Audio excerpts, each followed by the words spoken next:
হাজারীবাগ থেকে ঝুলন্ত মরদেহ উদ্ধার হওয়া এনসিপি নেত্রী জান্নাত আরা রুমি আগেই জানিয়েছিলেন মৃত্যুর কথা। ক্রমাগত মৃত্যু ও ধর্ষণের হুমকি পেয়ে মানসিকভাবে বিপর্যস্ত ছিলেন তিনি। নিরাপত্তাহীনতার কথা বলে জিডিও করেছিলেন থানায়। এনসিপির যুগ্ম সদস্য সচিব তারেক রেজা রুমির কথোপকথনের স্ক্রিনশট প্রকাশ করলে সেখানে দেখা যায় সহযোদ্ধার সঙ্গে মেসেঞ্জার কথোপকথনে জান্নাত আরা রুমি লেখেন, আমার জন্য অপেক্ষা করছে মৃত্যু। এতে হুমকি ধমকি ও সাইবার বুলিং এর কারণেও মানসিকভাবে বিপর্যস্ত থাকার কথা লেখেন তিনি। ফলে এনসিপি নেতাকর্মী সহ সোশ্যাল মিডিয়ায় অনেকেই এটি আত্মহত্যা নয় বরং পরিকল্পিত হত্যাকাণ্ড বলে দাবি করছেন। তাছাড়া হাদিকে নিয়ে দেওয়া সর্বশেষ পোস্টের কারণেও হাদির ওপর হামলার সাথে জড়িত মহলই এই হত্যাকাণ্ড ঘটাতে পারে বলে দাবি করছেন কেউ কেউ।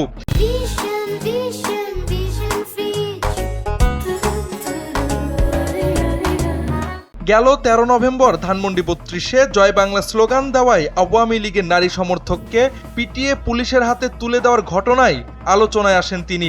এরপর থেকেই মৃত্যুর হুমকি পেতে থাকেন। আওয়ামী নেতাকর্মীদের থেকে ক্রমাগত প্রাণনাশের হুমকির কারণে নিরাপত্তা চেয়ে থানায় জিডি করেছিলেন জান্নাত আরা।